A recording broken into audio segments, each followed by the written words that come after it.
Portonazo con Marilyn Pérez, que ya está con la víctima que opuso algo resistencia. Marilyn, ¿cómo estás? Buenos días. Sí, Cristian, buenos días. Estoy junto a Germani, quien nos va a contar esta verdadera pesadilla que vivió aquí en General Barbosa cuando ella, en este lugar donde está ubicado esta camioneta blanco, ayer intentaba ingresar su vehículo al edificio a eso de las 11 de la noche y es abordada por dos sujetos que la intimidan y la obligan a entregarlo todo.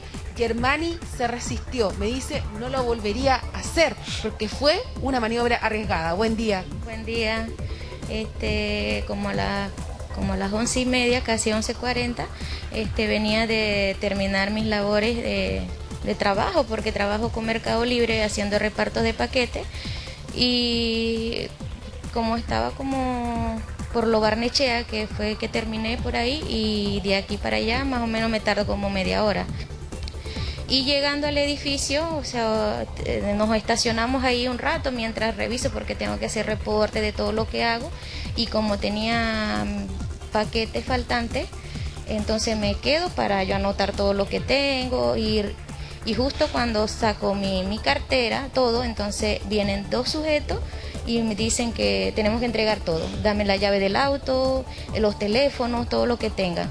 Y en ese momento yo hago caso a ellos y le doy todo, hasta teléfono, todo lo que me pidieron, y sin embargo cuando uno de ellos se saca las manos de la camisa, de la cintura, me percato que no tienen pistola, no tienen nada, y ahí me arriesgué y agarré a uno de ellos por el cuello y lo empecé a forcejear con él, y ahorita tengo 2 dedos lastimados, pero fue por el forcejeo, y de ahí logré quitar los teléfonos que me habían quitado. Y igual se llevaron el vehículo porque ya la llave lo habían quitado al chico, al chofer. ¿Nunca te escucha, Germani? Sí. Bueno, Germani, realmente estamos sorprendidos por tu actitud, es de alto riesgo, y me imagino, por eso Marilyn dice que tú no lo volverías a hacer. ¿No pensaste, realmente solo actuaste, te fijaste en eso y dijiste yo tengo que defender mis cosas? Cuando lo tomaste por el cuello, ¿qué pasó ahí? Cuéntanos. Ellos, cuando tomé por el cuello a uno de ellos, ya el que había tomado el auto para arrancar, él también se asustó porque empecé a gritar, porque me di cuenta, como le dije, no tenían nada, lo agarré y empecé a jalonear, y sin él no se iba a ir porque yo lo tenía hacia afuera.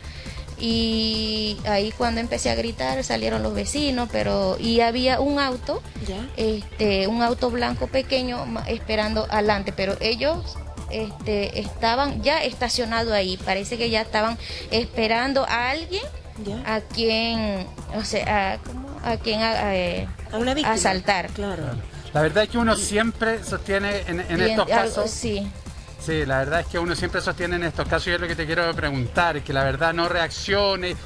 Uno mismo lo dice, pero es muy distinto cuando vive el momento, cuando está viviendo una situación ahí, no sabe finalmente cómo va a actuar. Es lo que te pasó a ti, tú siempre pensabas que ante una situación como esta mejor mantener la tranquilidad, pero ¿qué te lleva finalmente a reaccionar de esa forma? Primero porque me preocuparon mis cosas y la camioneta, porque como le dije, tal vez si ellos estuvieran armados como tal, no lo dejo todo así, pero como yo me doy cuenta que ninguno de ellos tenía, ahí reaccioné rápido, y ellos se van porque justo el amigo, el chofer, se asustó del miedo, me jaloneó también para que no me pasara nada, y ahí fue que aprovecharon a irse. ¿Qué pasa con...? Pero fue momento de reacción, Claro, ¿y qué pasa con el automóvil? ¿Lo encontraron o no, tu auto, Germani? Todavía fui, después de lo sucedido, fui a Carabineros porque por teléfono nadie me contestó, y ya se formuló la denuncia, y los Carabineros dieron su palabra de que iban a hallar mi auto y que solo esperara.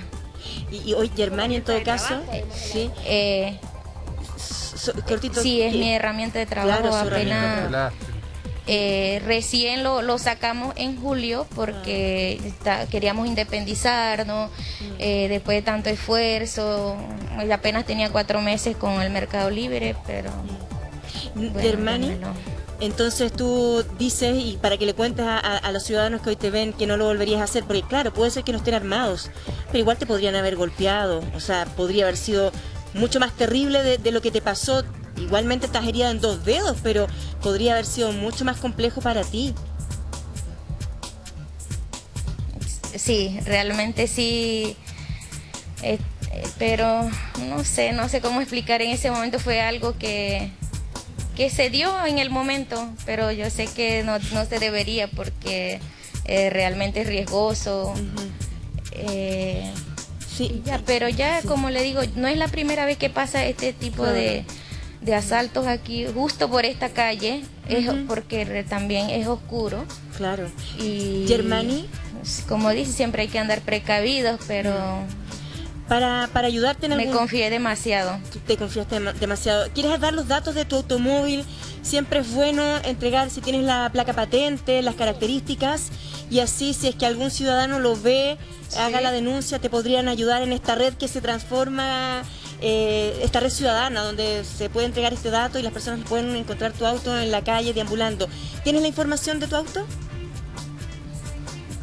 Sí, el auto es de color blanco, marca Citroën, modelo Berlingo, y la patente es RCLZ38.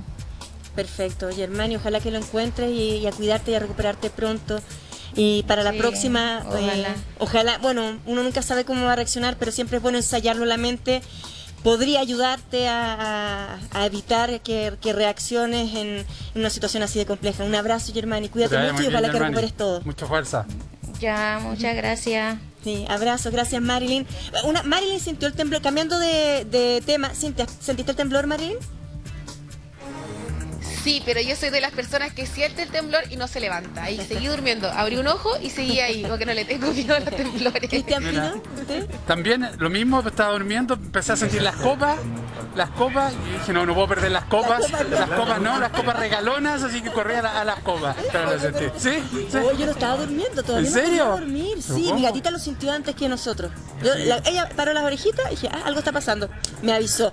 Bueno, vamos a hablar de este sismo que nos sorprendió a todos y tenemos una buena comunicación, Cristian. Así es, estamos en contacto ya con Sergio Barrientos, director del Centro Sismológico Nacional. Sergio, ¿cómo estás? Muy buenos días, bienvenido. ¿Qué tal? Muy buenos días. Sergio, bueno, hemos tenido contacto varias veces en la medida que van pasando estos fenómenos y responden a la actividad normal, un sismo como el que vivimos ayer. Bueno, este temblor es un temblor de magnitud 5.7 de nuestra estimación final, que ocurre a más de 110 kilómetros de profundidad. Es un temblor que no corresponde al contacto entre las placas, sino que ocurre al interior de la placa que subducta. Este es un temblor bastante de profundidad intermedia, y de estos ocurren regularmente muchos durante el año. En el pasado han ocurrido temblores incluso de mayor magnitud de este tipo en otros lugares de Chile, de modo que no llama la atención que ocurran bajo estas condiciones. Profesor Sergio, por acá Tonka también lo saluda, gracias por el contacto. ¿Se siente distinto cuando es un sismo entre placas? ¿Eso es de subducción? Usted me va a corregir si estoy en lo correcto o no. En comparación a este sismo, ¿se mueve de una manera distinta? ¿Tiene un ruido distinto? ¿Tiene una intensidad diferente? Sí, depende. En realidad, claro, usted tiene razón. ¿Por qué? Porque cuando es profundo, digamos, en profundidad intermedia de los 300, poco más de 100 kilómetros, depende del observador, va a sentir especialmente la primera parte como un golpe. ¿Ya? En general, estos temblores no separan muy bien las ondas, no señalan muy bien ondas superficiales, de modo que se sienten 2 golpes principalmente. Uno, el primero, que la gente lo percibe, hasta incluso alguna gente habla de el primero sentió un ruido y después vino el movimiento. Claro. En realidad se trata de 2 partes del temblor: las primeras ondas, que se sienten más bien de poca amplitud, y después el segundo tipo de onda, que viene separado, yo diría un poco más de 15 o un poco más de segundos. Vienen las ondas que tienen mayor amplitud, que causan mayor movimiento. Y entonces esas son las que la mayoría de la gente dice el temblor es la segunda parte. Sin embargo, el proceso es completo, es todo. La primera parte con las ondas P, que se siente con un golpe seco y incluso algunas veces con ruido, y después el movimiento que llega un poco más tarde, más fuerte, de mayor amplitud, que es la parte final del temblor. Así que se siente un poquito distinto que aquellos temblores superficiales que ocurren a 20 kilómetros de profundidad o menos. Sí, una descripción total de lo que ocurre ayer, como lo sentimos, como que tú que estás despierta, todo lo que escribe Sergio, la verdad es que tal como ocurrió. Es un movimiento que puede tener réplicas, Sergio, réplicas que sean perceptibles por la población. En general nos hemos dado cuenta que los temblores que tienen una mayor cantidad de réplicas son los que ocurren a profundidades más someras, es decir, a menos de 50 kilómetros de profundidad, y esos que están en el contacto entre la placa de Nazca y la placa sudamericana. Esos tienen un mayor número de réplicas que esos que son un poco más profundos, digamos de profundidad intermedia. Lo esperable es que en general tienen acompañado con menos réplicas, a pesar de que uno podría esperar algunos, pero el número de réplicas para este tipo de sismos es bastante menor comparado con aquellos que habitualmente estamos acostumbrados a sentir, que son estos grandes terremotos que ocurren cerca de la costa o costa afuera de la misma magnitud o incluso magnitudes superiores. Profesor Sergio, dígame, usted sintiendo el temblor, ¿pudo identificar estas diferencias entre dónde se ubica uno y dónde se ubica otro, pensando que uno es de subducción y otro no? ¿Usted lo llega a percibir? Y también quiero saber si se levantó de la cama o no, o usted no, nervios de acero. No, en realidad estaba tan cansado que no lo sentí. Así es que no puedo decir, pero en general cuando yo siento que estoy en mi casa o estoy en el lugar de trabajo y siento una vibración que creo que es la primera llegada, habitualmente me pongo a contar, empiezo a contar en segundos, y eso me da una idea de la distancia a la cual ocurre el temblor. Y esa distancia, luego de saber, de estimar esa distancia, uno dice cuáles son las zonas sísmicas en el país o cerca de donde yo estoy que están a esa misma distancia, que están localizadas a esa misma distancia. Y con eso tengo alguna idea en general, pero algunas veces no. Muchas veces coincide, pero otras veces no coincide con la realidad. Y usted va contando, un segundo corresponde a cuántos kilómetros, para que nos dé el dato y a ver si nosotros también podemos hacer ese ejercicio como usted. El secreto es lo mismo que el trueno y el relámpago, ¿no es cierto? Uno ve el relámpago, ¿no es cierto?, el destello, sí. Y después el trueno se escucha bastante más tarde. Si uno cuenta el número de segundos entre el trueno y la llegada, entre el relámpago y la llegada después del sonido del trueno, lo multiplica por 340 metros, que es la velocidad del sonido en el aire, 340 metros por segundo, se da cuenta que transcurren 3 segundos, que está aproximadamente el origen a 1 kilómetro. Lo mismo sucede acá en el caso de las ondas P y las ondas S. Es decir, y la regla es aproximadamente la siguiente. Si usted cuenta el número de segundos entre la primera vibración y la vibración más fuerte de mayor amplitud en segundos, si ese intervalo es del orden de 10 segundos, eso significa que la distancia está alrededor de unos 80 kilómetros. ¿Y cómo se calcula? Es de la siguiente manera. Estos 10 segundos lo multiplica por 10. Ya, el tiempo, el intervalo entre la onda P y la onda S, en segundos, lo multiplica por 10 y le resta 20. Eso es todo. Es decir, si transcurren 12 segundos, entonces la distancia son 100 kilómetros. Claro, por 10 y después le resta 20, eso es la distancia en kilómetros. Está muy atento. Ese es más la realidad. Perfecto. Le quiero contar que está muy atento Gianfranco Marconi, nuestro meteorólogo. ¿Lo sentiste o no tú, Gianfranco? Sí, lo sentí, y bueno, estaba escuchando muy atento lo que decía Sergio por el tema de que eso lo hemos hablado nosotros acá, cuando ocurre el trueno, el rayo, la diferencia, y claro, si finalmente te da 0, quiere decir que tú estás ahí sobre finalmente el cúmulo nimbus que te provoca eso, pero en realidad no sabía el dato que está dando él súper bueno. Yo no sé si voy a ser capaz de contar los segundos, yo creo que antes aprieto cachete, pero tú porque le tengo harto miedo a los temblores. ¿Te levantaste de la cama? Me alcancé a levantar justamente para ver a mi hijo, porque lo que dijo él es súper cierto, que hubo una vibración muy pequeña. Yo no sentí ruido, generalmente sí siento ruido, vibración pequeña, y después vino varios segundos después, no sé cuántos, porque no los conté, vino un movimiento más grande, y ahí en ese movimiento grande me paré justamente para ir al segundo piso a ver a mi hijo. Sergio, ayer se conoce justo los resultados de un estudio de profesionales de una universidad de Chile que recomiendan además hacer algunas modificaciones en la parte de la falla de San Ramón, en la parte donde se concentran mayores construcciones y empezar a variar además la planificación ahí. Esto y es una inquietud de muchísima gente. Justo ayer, ¿tiene alguna relación con la falla de San Ramón o son zonas totalmente distintas? Es lo segundo. Las zonas sismogénicas asociadas a la falla de San Ramón, la zona que uno considera que es posible genere un movimiento en la falla de San Ramón, es una zona que está en los primeros, yo diría que primeros 20, 25 kilómetros, o quizás 30 kilómetros superficiales. Entre 25 y 30 kilómetros superficiales, la parte más superficial de la placa sudamericana. Es decir, donde está la cordillera, el terremoto, el temblor que ocurre ayer, el magnitud 5.7, ocurre a más de 110 kilómetros de profundidad.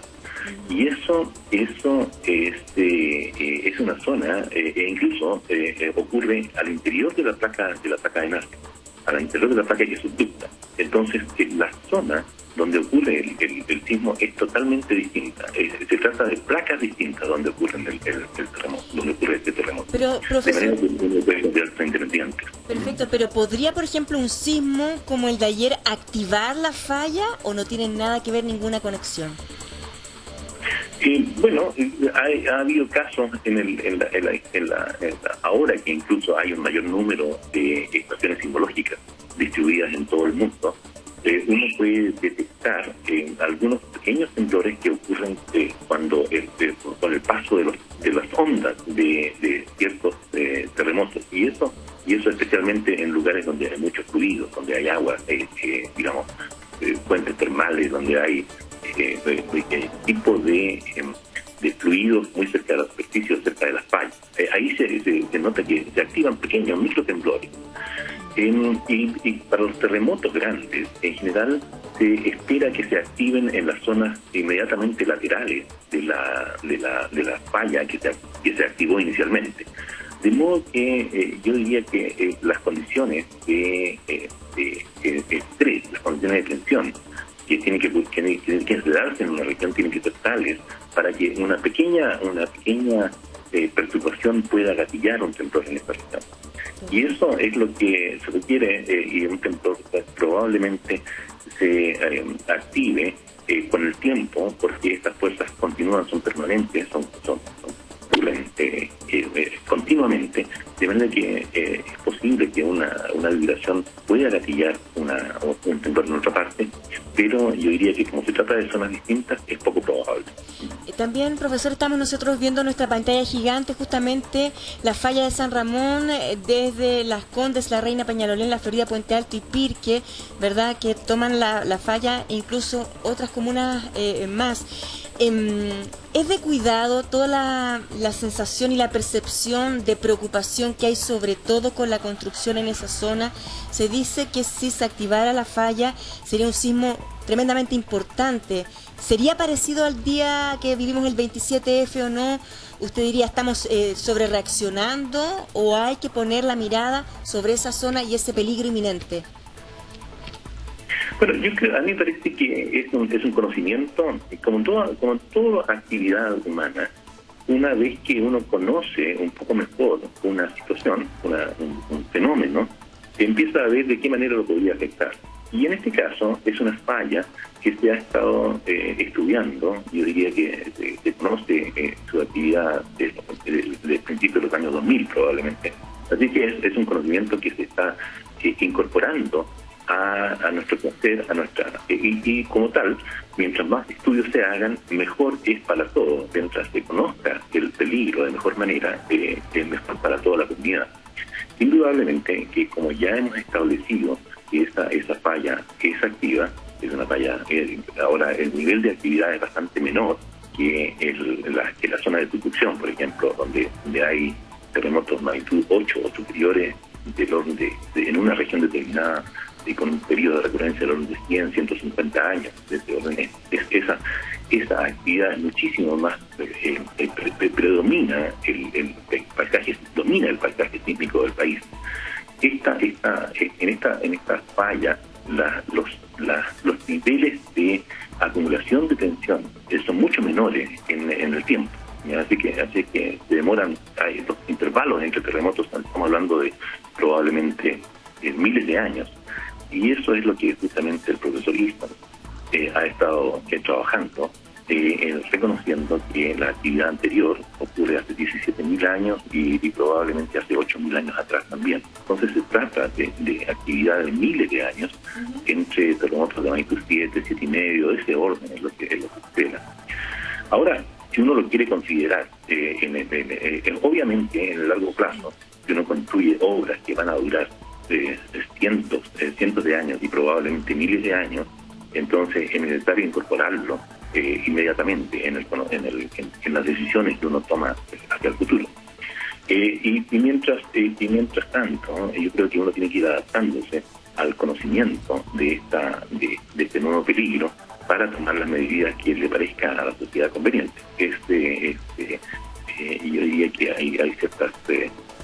sabemos las consecuencias que un terremoto superficial puede traer en la zona muy cercana a la falla, de modo que uno tendría que empezar a tomar algunas decisiones, principalmente con aquellas obras que son de largo aliento, que van a estar mucho tiempo edificadas en las cercanías de la falla. Y esas son las que uno tiene que tomar la decisión anteriormente. Muy bien, Sergio Barrientos, director del Centro Sismológico Nacional. Muchísimas gracias por este contacto tan oportuno y además hemos aprendido algunas cosas. Sí, ahora vamos a contar, profe, para el próximo Vamos a contar la próxima vez si podemos contar, porque ya uno tiene la percepción de cuál es la escala, cuál es el grado de intensidad, pero ahora también tenemos otra herramienta. Tienen aquí normalmente entre 2 o 3 personas y realizan el delito, ¿no? O como cometen los robos y se van. This is the third crew that we've arrested out of Chile. We believe they are responsible for about 15 to 16 burglaries here in Nassau County. Keep sending them here. Our guys are not going to stop until they arrest them. Un destornillador o una palanqueta apalancaba la ventana y accedían al domicilio. No son simplemente personas que salen, normalmente son personas que ya acumulan un historial delictivo muy importante en Chile y vienen a trabajar no en Barcelona, en Cataluña, sino a trabajar en Europa.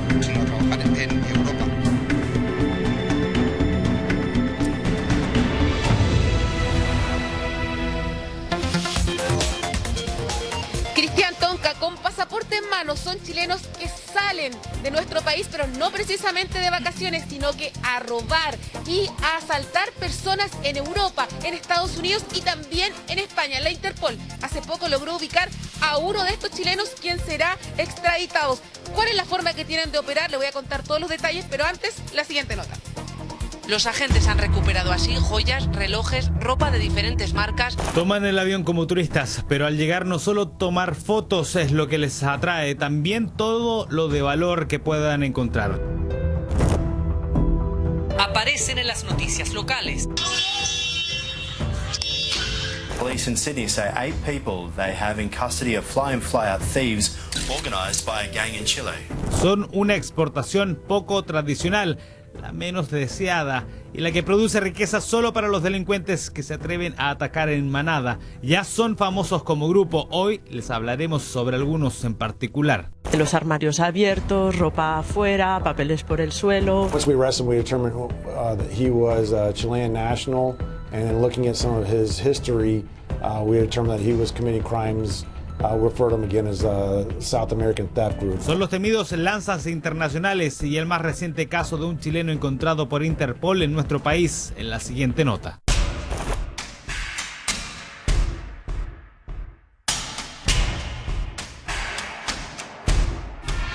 Con poca inversión se lanzan a montar un negocio peligroso, cometer delitos en el extranjero para poder traer de regreso euros, dólares y joyas.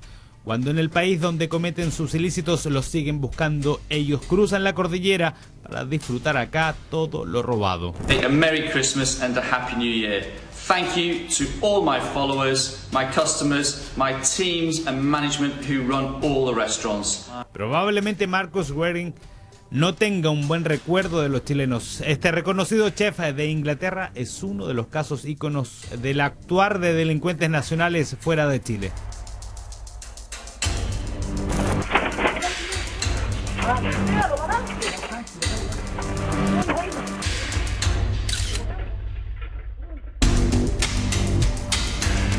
Ingresaron en medio de la noche, la casa llamó la atención. Probablemente en ese momento no tuvieron idea que su víctima era toda una celebridad en Reino Unido. Todo lo que encontraron de valor, como las exclusivas joyas que se encontraban en el hogar, se las llevaron.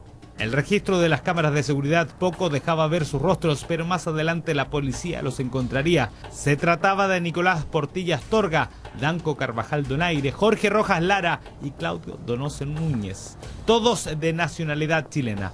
Fueron detenidos en un control de rutina en plena vía pública. Eso sí, iban al interior de un auto sospechoso por haber sido visto en las cercanías de una casa víctima de robo. Portaban elementos para cometer los delitos, pero lo que más llamó la atención fue esto. Al examinar sus fotografías en teléfonos, una joya llamó la atención. Se habían retratado utilizando una de las exclusivas joyas del chef. Hay un delincuente millennial, el cual ocupa muchas redes sociales para demostrar un estatus y poder confirmar que es delincuente especializado internacional, ya que ante sus pares este tipo de criminal está por sobre el normal. Con causas pendientes en Chile, uno de ellos se las había ingeniado para salir del país por un paso clandestino. Los otros 3 simplemente compraron un boleto de avión y en poco más de 10 horas de vuelo estaban en el país de sus víctimas.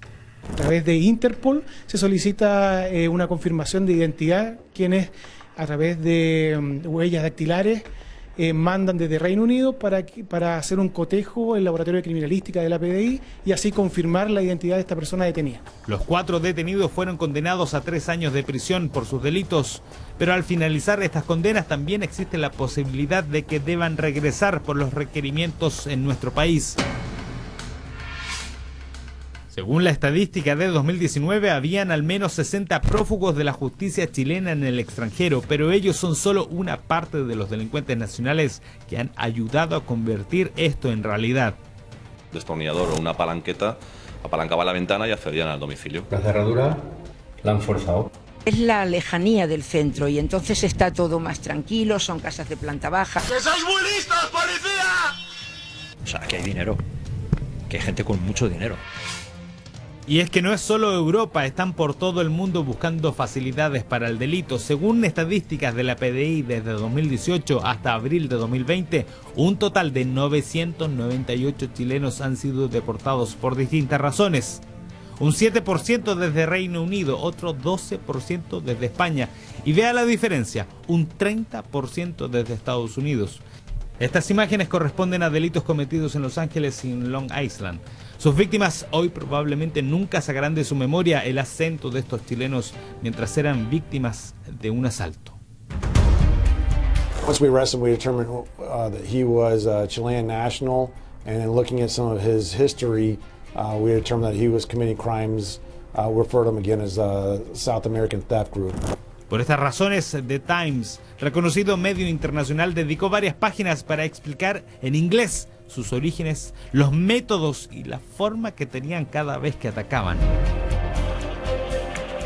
Illegal Chileans came into my store, devastated us. Everything we've saved over 32 years was taken from us.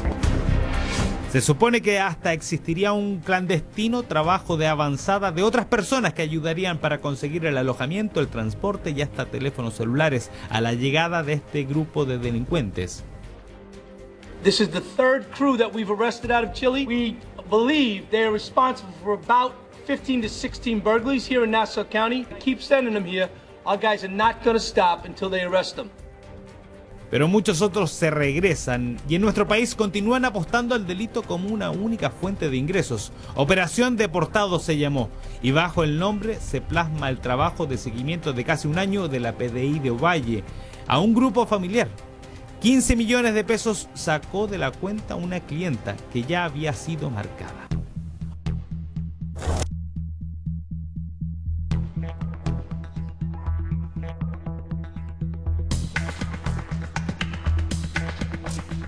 Yo le digo inmediatamente, no lo haga porque no hay nadie más, salió el otro ejecutivo y estamos las 3 y yo tengo en mi cartera el dinero. Observe la imagen. Estando solas en la sucursal, la ejecutiva se levanta a abrir la puerta. La víctima tiene temor. Sabe que en su cartera está todo el dinero en efectivo, pero ya es tarde. No sé cuánto tiempo, no más de 2 minutos creo yo, pero era eterno para mí. Me quitan mi cartera, caigo al piso y me agarra a puntapiés el primero que estuvo. El delincuente no estaba solo. Un vehículo gris fue el escape, el mismo observado en otros delitos en el norte del país. Más tarde se sabría que los integrantes eran Richard Bahamondes, deportado desde España en 2018, y Margarita Ulloa, también deportada desde Italia. Al llegar a Chile, su hija Jocelyn Serrano conducía el vehículo gris y junto a su pololo Marcos Berríos se unieron a la banda dedicada a los mismos delitos que en Europa.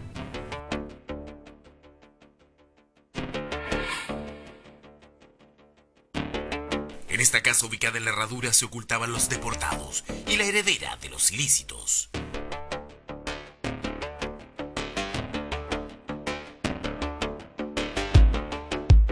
La Serena y Coquimbo fue el escenario de este operativo para capturar a los sujetos identificados por la investigación atrapados en Chile.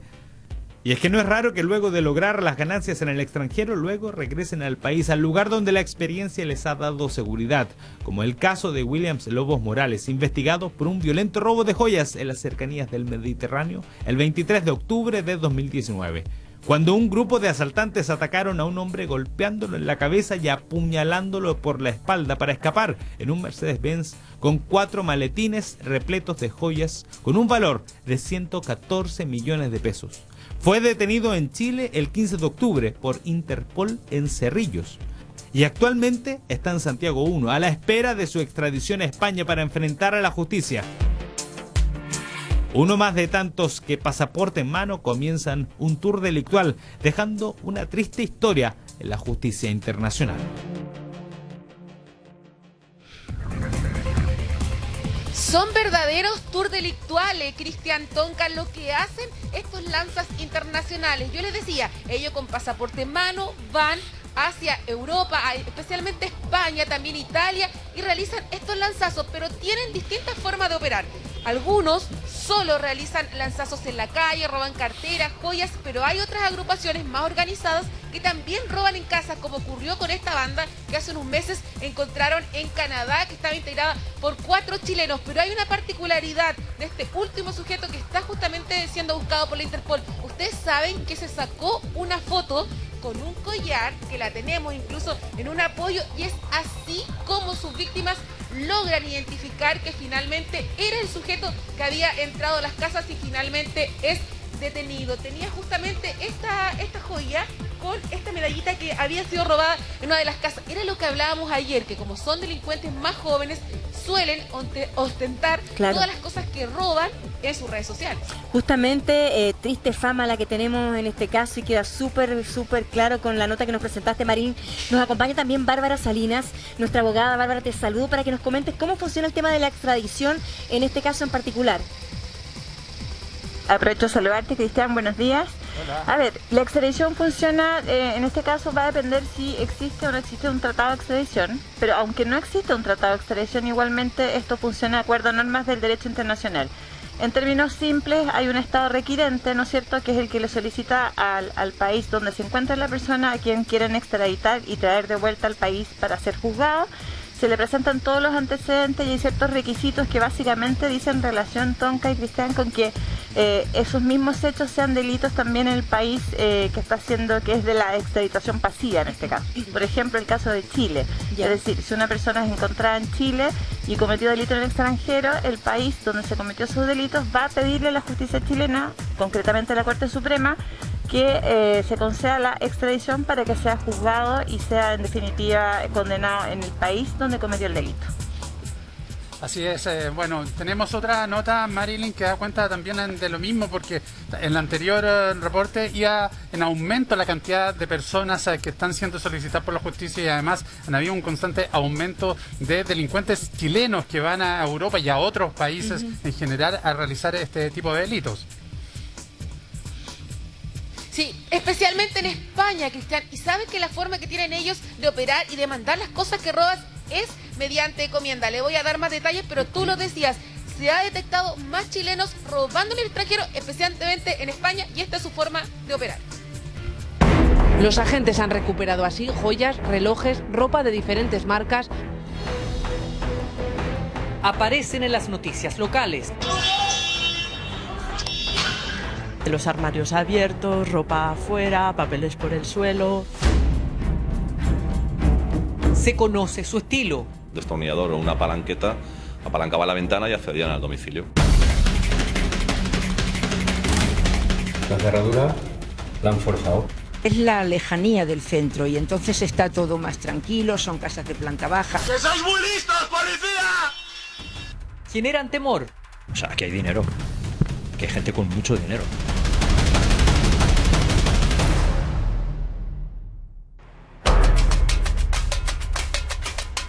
Barcelona es la capital de Cataluña y uno de los puertos más importantes del mar Mediterráneo.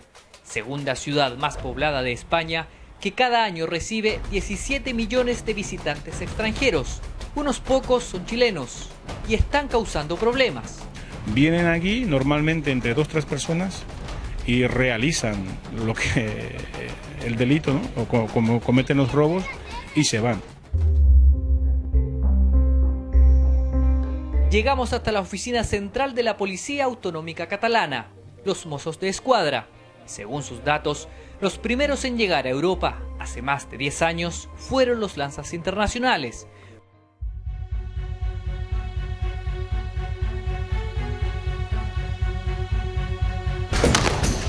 Pero luego encontraron nuevos objetivos. Pasaron de la calle a los domicilios. En 4 meses ya van detenidos 70 chilenos en toda la región. Detectamos que únicamente venían a hacer, digamos, delitos del tipo de hurtos, ¿no? Que no se actúan ni con fuerza ni con violencia, al descuido, carteristas, personas que actuaban en metro, pero de 4 o 5 años para acá hemos detectado un incremento de personas que también vienen a hacer robos en fuerza, sobre todo en domicilio. El municipio de Sant Cugat, al interior de Barcelona, ha sufrido un aumento de casi el 40% de este tipo de pillaje. Fuimos a esa zona, más de media hora de trayecto en microbús. Áreas residenciales, poca gente en la calle. La tranquilidad parece asentarse cómoda, pero basta conversar con algunos vecinos para saber que ha habido atracos. Les abrieron la puerta del garaje con algo que tenían y se llevaron los 2 coches que tenían. Y los de la bici, me parece que cogieron las bicis porque las tenían con cadenas, pero las cogieron y también abrieron la puerta del parking, la de fuera.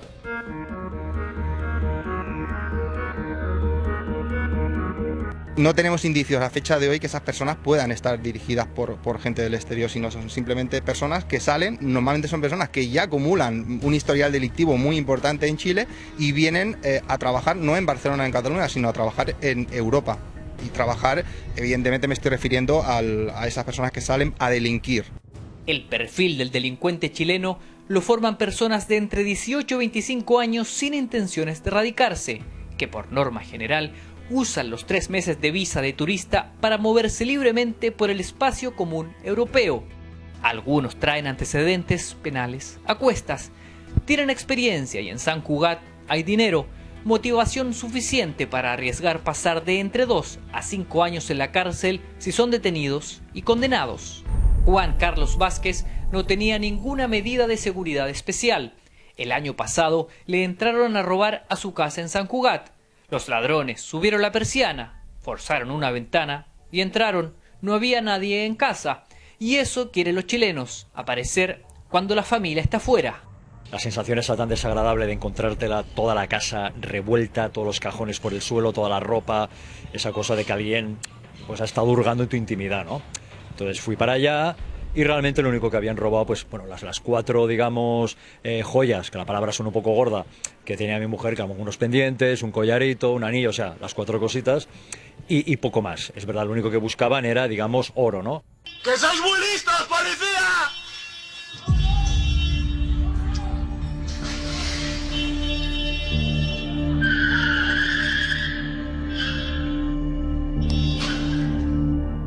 Salvo un intento de robo de cajero automático de julio de 2015, los ladrones chilenos no se enfrentan a tiros con la policía.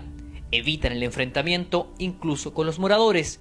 Siempre buscan puntos que tengan buenas rutas de escape. Lo hacen todo a cara descubierta. Estudian a sus víctimas, buscan patrones en sus comportamientos, vigilan. Hay chilenos que han sido condenados por tribunales españoles. A principios de abril, a un experimentado ladrón lo sentenciaron a 3 años y medio de cárcel por robo continuado en casa habitada. Pero la última gran operación ocurrió en Aragón. La televisión local así informaba del mayor alijo de joyas incautadas en esta comunidad autónoma en los últimos tiempos. Las investigaciones comenzaron el pasado mes de enero tras varias denuncias de propietarios de viviendas en la zona de Montecanal. Los ladrones saltaban las vallas y forzaban las puertas o ventanas con un destornillador o una herramienta similar. En total fueron más de 100 casas asaltadas por 2 hombres y una mujer embarazada de entre 20 y 24 años de edad. Ella era la que conducía. Ellos rompían y desvalijaban. Para saber detalles de cómo actuaba esta banda de chilenos especializada, viajamos a Zaragoza y visitamos la Jefatura Superior de Policía de Aragón. Ahí un inspector jefe de robos nos recibió.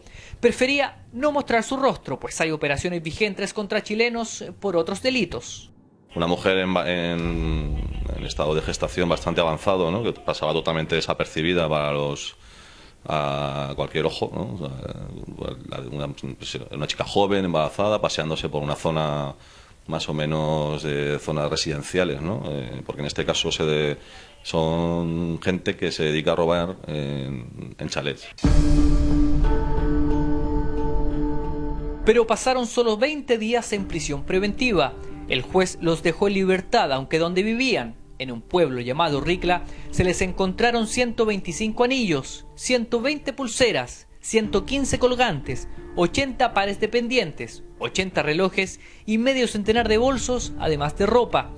Una de las víctimas de estos lanzas chilenos accedió a conversar con Tele 13, pero temeroso por alguna eventual represalia, no nos permite revelar su identidad.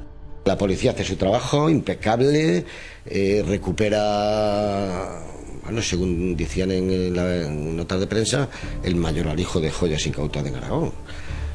Y lo triste y lo lamentable, en mi opinión, es que a los 15-20 días están en la calle estos señores. O sea, a mí me parece, o sea, no sé, no lo entiendo, a mí no me entra en la cabeza.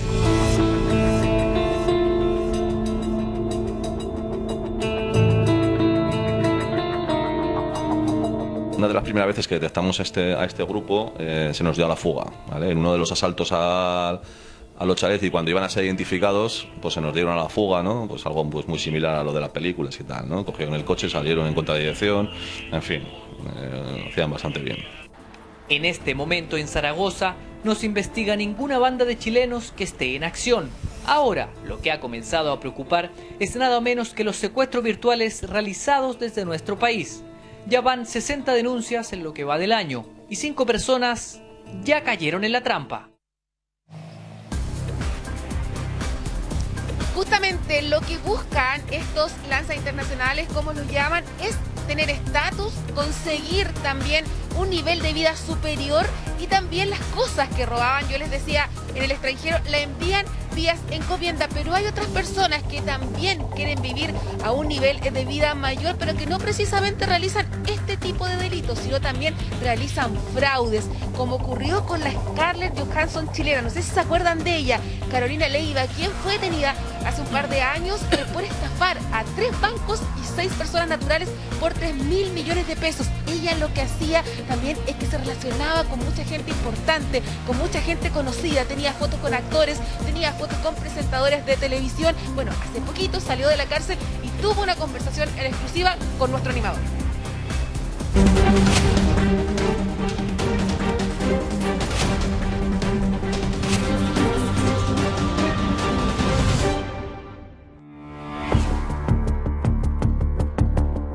Carolina Leiva, más conocida como Scarlett Johansson. ¿Te gusta ese apodo? No mucho, la verdad, nunca me ha gustado. Es como, no sé, se dice, se cuenta de que yo buscaba parecerme a ella y la verdad es que no, yo me enteré cuando me tomaron detenida en la PDI, típico que ellos buscan, ¿cierto?, alguna semejanza, o siempre hay, ¿cierto?, alguna persona que ha estado detenida y buscan el parecido con alguien o con algún famoso, y de eso me enteré estando detenida. Es fácil engañar, embaucar, mentir. Tú empezaste a los 19. ¿Por qué? ¿Qué te motivó? La verdad es que cuando fui chica, sí, pues falsifiqué un instrumento público. Gracias a Dios nunca tuve, como era chica y había que se hiciera responsable de mí en ese minuto, nunca me condenaron, pero sí, pues para sobrellevar un escape, haber dejado de la universidad cuando chica, irme detrás de un pololo y mantenerme en el sur, falsifiqué un título de fonoaudióloga.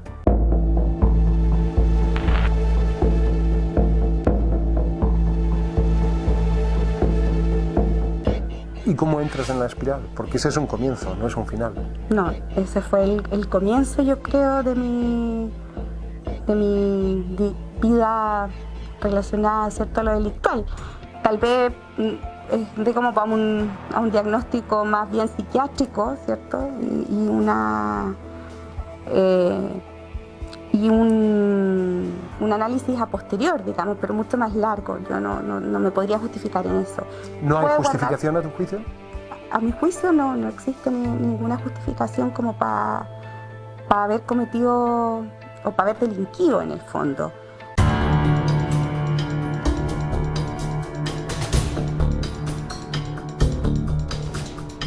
Te quería preguntar por tu paso por la cárcel. En San Joaquín compartiste con María del Pilar Pérez, más conocida como La Quintrala, por un homicidio que tuvo gran connotación pública.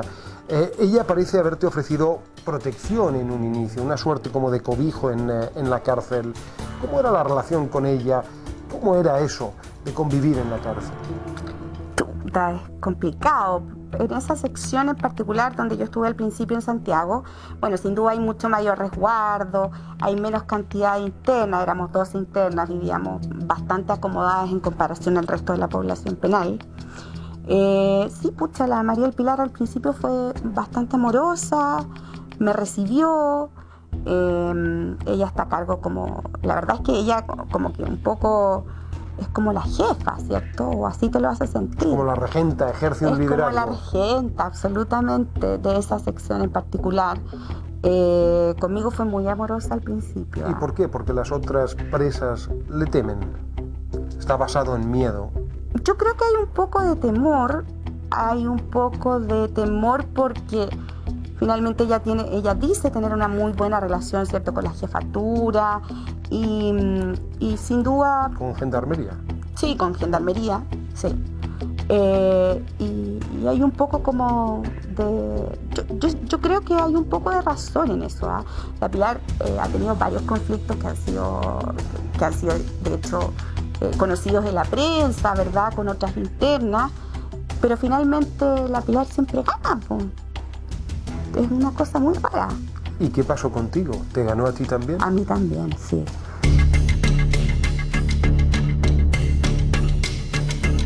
La verdad que a mí la Pilar me tenía cansada. Era una cosa así como que ella quería tener el control de todo. Y cuando yo ya me empiezo a revelar un poco, le digo, ¿sabes qué? En verdad como que yo no tengo que pagar las cosas. Si tú me quieres encargar algo, págamelo. ¿De qué me hablas? ¿Encargar, pagar, qué cosas?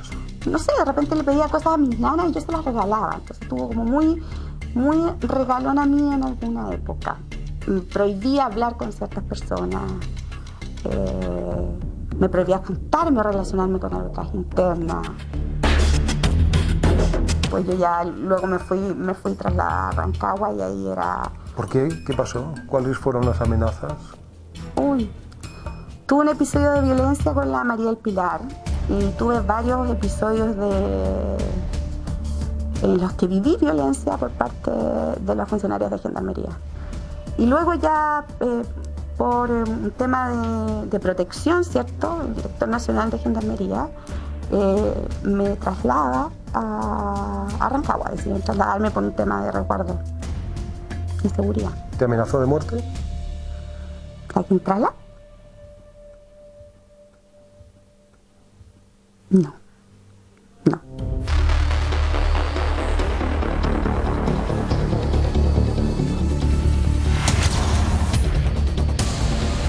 Te codeabas con el jet set de la televisión, organizabas fiestas, pagabas incluso a la asistencia de algunas personas famosillas. ¿Qué queda de eso? ¿Alguien de ese círculo se te ha acercado? Después de que ese salí, mundo? hoy sí. Sí. ¿Sí? Sí, pero hoy. ¿Hay amistades que han perdurado? Algunas, no todas.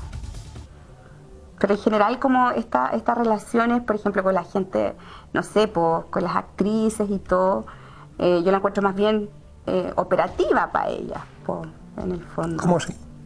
No sé, ellas, o sea, en general los actores para mí son como súper frívolos. Entonces, en verdad como que enganchaban con el acceso como al lujo o a saltarse ciertas cosas, ¿cierto? Con esta, no sé, pues para ellos uno puede ser una millonaria excéntrica, ¿te fijas? Esa era la sensación y lo que tú Exactamente, transmitías. la proyección en el fondo. Volviendo hacia atrás, el mall me quedaba chico, se te escuchaba decir. Eras compulsiva en tus compras. ¿Cuánto llegaste a gastar en un día o en una semana? Uy. El promedio de lo que yo gastaba en un día, no sé, un día que no quería hacer nada ni comprar mucho, 1 millón de pesos.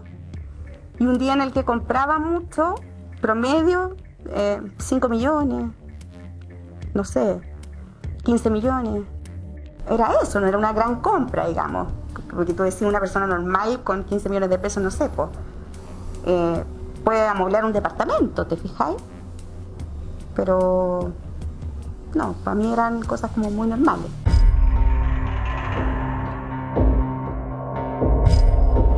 Estafaste 3 bancos a 6 personas. Son cerca de 3.000 millones de pesos. ¿Qué ocurre con ese dinero?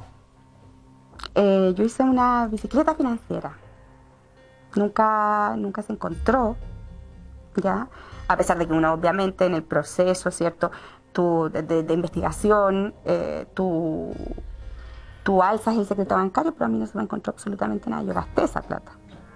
¿Tú gastaste ese dinero? Sí. ¿Y hoy qué tienes? Bueno, sí, afortunadamente me quedé con las mismas cosas que compré, digamos. Y lo que he tenido desde antes, porque obviamente uno se casó, uno tiene casa, digamos, auto. ¿Esas cosas no pasan a ser prendas para resarcir las deudas? No, fue solamente una de las propiedades fue rematada. ¿De cuántas propiedades me hablas? Es algo que... Son varias. Me lo voy a reservar eso, Maro, porque... De acuerdo. Sí, son varias. Has conocido varias caras de Chile, del jet set y algo de los ricos y famosos y ese mundo a este otro. ¿Con cuál te quedas? Ay, sin duda con mis compañeras choras. Sí, la gente más de verdad. A pesar de todo lo que viví... Esa gente más de verdad me dices que está en la cárcel. Sí, la gente más de verdad. No afuera, no era la que te acompañaba en las fiestas. Algunas sí, algunas está afuera. La gente de verdad tú la puedes encontrar en todos lados, es transversal. No puedo dejar de hacerte la pregunta. Esas personas, ¿hay alguien a quien tú tengas que resarcirle la estafa o el engaño? ¿Alguien que te quedó pendiente? Yo creo que solo con mi hija. ¿Y de las víctimas? Y de las víctimas, chuta, qué difícil. Siento que no. De verdad que... ¿De qué vas a vivir? ¿De qué voy a vivir? ¿Cómo te vas a ganar el pan? Hay que trabajar. ¿En qué? Uy, tengo hartos ofrecimientos, hartas cosas, emprendimientos personales y otras ofertas por ahí. Afortunadamente nos falta. ¿Netflix? Escuché algo. ¿Sí? ¿Se ha interesado por tu historia? Sí, tenemos negociado 2 temporadas, efectivamente. ¿Ya está conversado? Está conversado, no así tomada la decisión de si vamos con esto o hacemos otras cosas. Acordado por gente en los Estados Unidos. Acordada por gente en los Estados Unidos y tengo que revisarlo con mi abogado aún todavía. Veo que no estás haciendo el trabajo de promoción de tu propia historia. No es algo que me interese mucho, la verdad. Ya no hay vuelta atrás. No. No hay reincidencia. No. No es algo que quiera volver a vivir, en absoluto. Ahí está la conversación que tuvo Amaro junto a Carolina Leiva, conocida como Scarlett Johansson chilena, después de cumplir condena. Cuenta varias cosas, varios aspectos y por supuesto es llamativa la entrevista. También particularmente por su encuentro con María del Pilar Pérez, ¿verdad? Conocida por finalmente como la Quintrala y por contratar los servicios de un sicario que terminaron con la vida del novio de su sobrina, ¿verdad? Y para Bárbara Salinas, daba cuenta de cómo la relación dentro de la cárcel, Bárbara, cómo finalmente María del Pilar Pérez tiene ahí el poder, ¿verdad? Es la líder dentro del grupo. Y también cuando le pregunta a Amaro, ¿te amenazó de muerte? Pensó su respuesta, guardó silencio unos segundos, llama la atención. Eso dentro de muchas otras cosas de esta conversación, Bárbara. Sí, Tonka, realmente la historia de Carolina Leiva es interesante, por decirlo de alguna manera. Y claro, hay que recordar que ella efectivamente fue condenada a una pena de 5 años, pero con libertad vigilada.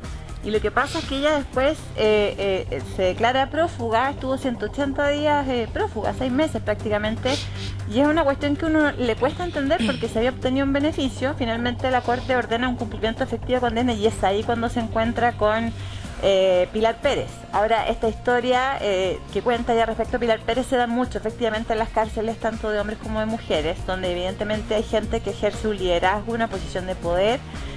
Yo personalmente hice mi práctica en la penitenciaría y uno conoce esa realidad. Entonces la persona que no tiene, por ejemplo, recursos, que no recibe encomiendas, que no tiene acceso a ciertas cosas, cuesta mucho que sobrevivan. Ahora, de ahí a que ella diga que puede haber sido amenazada, la verdad es que a mí me merece mis dudas personalmente, porque ella es un personaje y está acostumbrada a embaucar, a engañar y a mentir. Muy parecido al perfil, por ejemplo, de Alberto Chang, causa que yo conozco bastante bien porque hasta el día de hoy la llevo, digamos. Y Alberto Chang hacía prácticamente lo mismo también. O sea, él subía fotos con Richard Branson, se codeaba con gente, desde luego, de un nivel ya distinto, pero que aparentaba mucho éxito y eso era lo que generaba cierta atracción por parte de sus víctimas. Claro, llama la atención, Bárbara, porque van manteniendo la personalidad. Esta entrevista se hizo después que cumplió condena, pero por un lado también se describe a María Pilar Pérez con su personalidad que se mantiene al interior de la cárcel, pero Carolina Leiva también la mantiene al interior del recinto penitenciario, pero también cuando sale a tu juicio. O sea, estas características de poder tener ciertos mensajes, tener cierta tranquilidad ante situaciones, esta aura que tiene ella, que a su juicio no la hace arrepentirse, son personalidades que no cambian, incluso habiendo pasado por la cárcel. Mira, efectivamente, no cambian, Cristiano. O sea, de hecho, si tú te fijas, cuando Amaro le pregunta acerca de este interés por parte de Netflix de hacer una serie, una historia sobre su vida, ella dice que no le interesa, pero la verdad es que cuesta muchísimo creerlo, viniendo una mujer que además de ser muy buena moza, ¿no es cierto?, pero que se preocupa de su estética, y hay un tema de un ego ahí muy importante, y en general los estafadores tienen esa característica, además de ser muy encantadores, de ser muy buenos para embaucar, son realmente muy narcisistas. Entonces yo creo que esa postura que ella tiene en la entrevista a mí me da la sensación, con la experiencia que tengo, que es básicamente un personaje que ella construyó y que quizás hoy día de hoy ya prácticamente se lo cree. Además, para Malin, el tema de asociarse a personas conocidas, el tema de las fiestas, que en un minuto, cuando esto se potenció mucho en los medios de comunicación, la historia de la Scarlett Johansson chilena, Marilyn Pérez, tenía esta relación con actrices, con algunas figuras de la televisión, las fiestas a las que invitaba. Eso de alguna manera generaba una suerte de confianza en el entorno. ¿Cómo lo ves tú, Marilyn, que también investigaste como especialista en temas policiales? Una especie de confianza, como tú dices, pero ella donde conocía también a esta gente era en las peluquerías del sector oriente. Ella se codeaba con mucha actriz, con mucha persona que trabajaba en la televisión. De hecho, nosotros nos tocó entrevistar en alguna oportunidad al dueño de una peluquería del sector oriente, donde decía que ella compartía mucho y se hacía muchos amigos conocidos en precisamente la peluquería de este lugar. Ahí ella sociabilizaba, también recorría tiendas muy caras donde compraba joyas. Hay unos videos, no sé si aparecían justamente en la entrevista, donde se ve ella preguntando por joyas que superaban los 500.000 pesos, y le daba mucha confianza a la gente en su forma de hablar y también en su forma de vestir, porque ella no se vestía como cualquier persona. Cuando iba a estos locales se arreglaba mucho, lo veíamos también en las fotografías que aparecían en la nota con otras actrices, donde ella pasaba muy desapercibida a los lugares que iba, por su forma de hablar especialmente. Y también, Bárbara, Marilyn y Cristian, el tema de las operaciones, el tema de todos los cambios físicos que ella realizó. Tenía ahí una especie de obsesión o no por verse de determinada manera, las redes sociales, finalmente todo su entorno hacía que estuviera siempre buscando esa perfección. ¿Cómo lo ves tú, Bárbara? Mira, es que eso es precisamente parte de lo que cuenta Marilyn, es parte de la construcción de este, comillas, personaje que en definitiva hace y genera atracción hacia la víctima.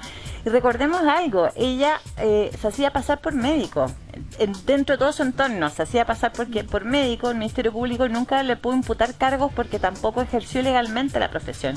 Pero evidentemente que una mujer así, guapa, estupenda, teóricamente de un buen nivel social, ¿no es cierto?, profesional, supuestamente médico, generaba, y además con esta compañía muy como en el, comillas, jet set chileno, si se quiere, generaba confianza, entonces nadie desconfiaba.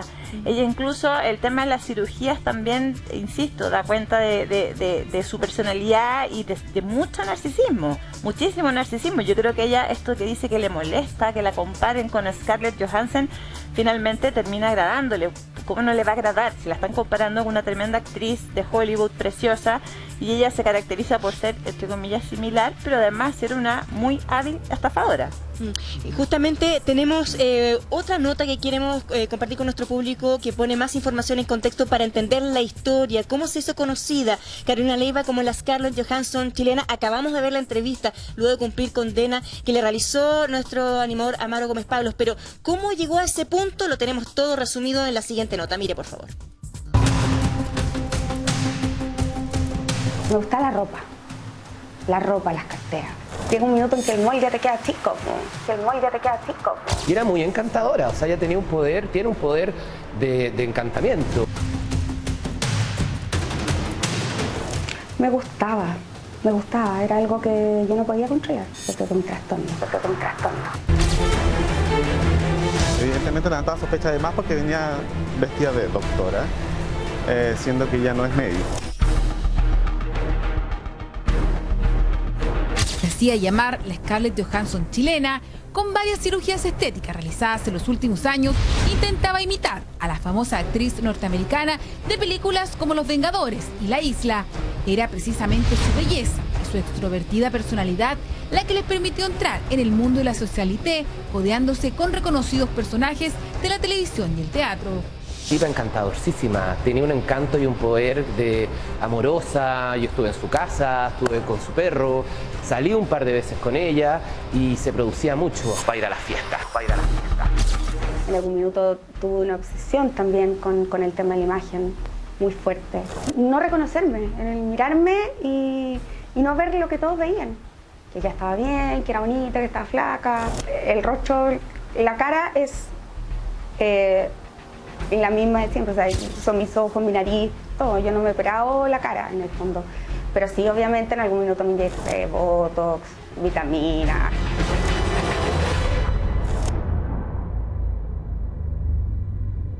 Fotos con actrices eran su carta de presentación para realizar grandes compras en tiendas y joyerías del sector oriente.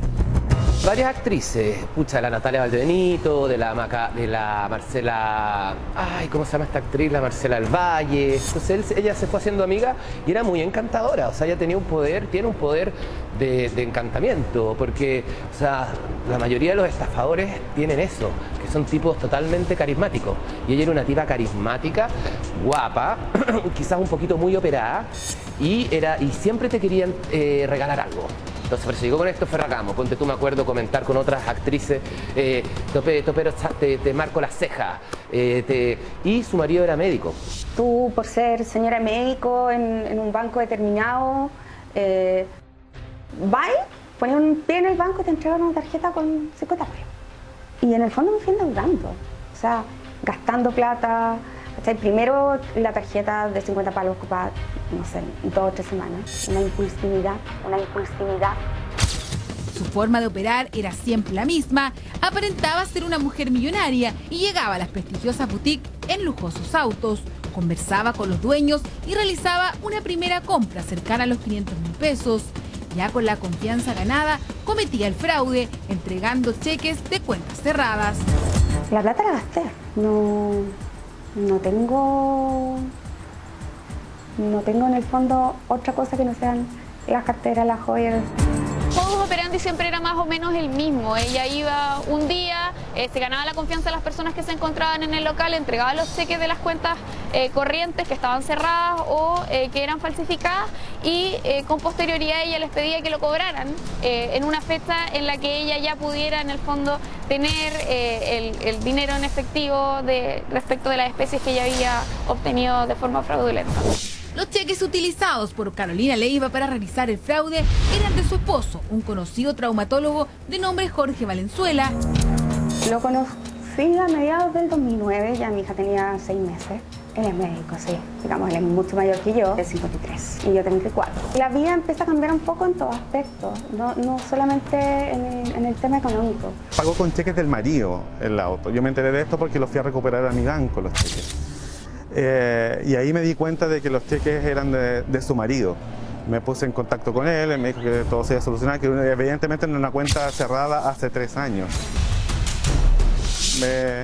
Ella con un mandato general que supuestamente le di yo a ella, ella pudo vender ese auto a una automotora y la automotora lo vendió a otra persona. Por lo tanto, en este caso me estafó a mí, estafó a la automotora, porque la automotora le pagó mi auto y estafaron a la persona que compró mi auto. El mandato que habría utilizado Carolina para vender el vehículo de Carlos también era falso. Se trataba de una copia de otro documento que tenía su madre. Un mandato igual de falso que habría ocupado para impedir un millonario crédito a nombre de su cuñada. Solicitó cerca de 606 millones de pesos a nombre de una cuenta corriente que habría abierto usando datos falsificados y usando un mandato falsificado de parte de su cuñada. Se falsificó todo, desde las liquidaciones de sueldo mías, de mi marido, no sé, títulos. Esa documentación fue entregada al banco directamente por el gerente del Banco Nacional. De hecho, eso es lo que está en la carpeta investigativa. Te estoy hablando desde la verdad jurídica. Las estafas de Carolina, según pudo constatar la PDI y la Fiscalía, superarían los 3.000 millones de pesos. Entre los afectados figurarían 3 bancos y 6 personas particulares, pero su estafa no solo eran por falsificación de documentos e instrumento público, sino también ella decía ser profesional de la salud y de la Fiscalía, roles que nunca habría cumplido. Y yo tuve una clínica, efectivamente tuve una clínica en la Yo nunca atendí a ningún paciente. Yo sí dije muchas veces que era coordinadora médica, porque eso era mi trabajo. Carolina vivió hasta el 2016 en este lugar, donde fue detenida por la PDI. En aquella época, ella ya cumplía arresto domiciliario por el delito de estafa, desde septiembre del 2015, cuando fue formalizada junto a su marido. En ese entonces, el monto de lo defraudado ascendería, según los investigadores, a los 1.700 millones. Llegó un minuto en que yo, financieramente, entre Jorge y yo teníamos una carga crediticia muy alta, 700 millones, 1.000 millones, y ya los teníamos copados como personas. Comprar el extranjero, compraba donde las Arica, mucho, 20 millones. La mayoría de las cosas eran ropa, las colecciones nuevas, tarjeta, línea de crédito, un millón de cosas. Carolina, al momento de ser detenida en marzo del 2017, tenía muy pocos bienes y dinero. La mayoría de la plata que había acumulado por sus estafas ascendería a los 3.000 millones. ¿Cuáles eran los lujos en que se gastaba el dinero? Viajando, cambiando autos, muchos autos, cada 6 meses, porque me gustaba otro auto, o sea, o porque lo quería cambiar en ese momento. Sus prendas eran de exclusiva ropa italiana y qué decir de sus joyas. Solo como muestra de su fanatismo por las alhajas es una millonaria boleta que se le encontró por más de 2 millones de pesos por la compra de anillos. Le gustaba vestirse bien para codearse con personajes famosos en eventos y fiestas sociales.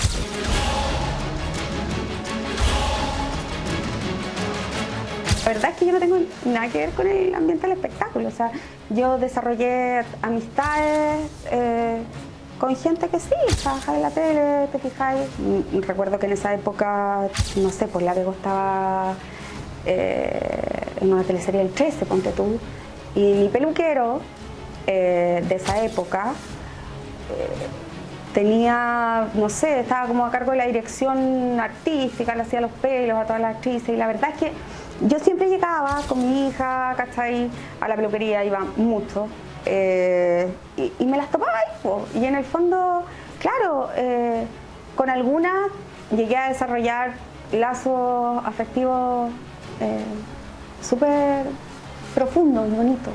El ambiente artístico en general a lo mejor son igual arribistas, o sea, les gustaría en el fondo verse reflejados tal vez en lo que yo externamente pudiera haber parecido en ese momento. Una galla súper excéntrica, ¿cachai?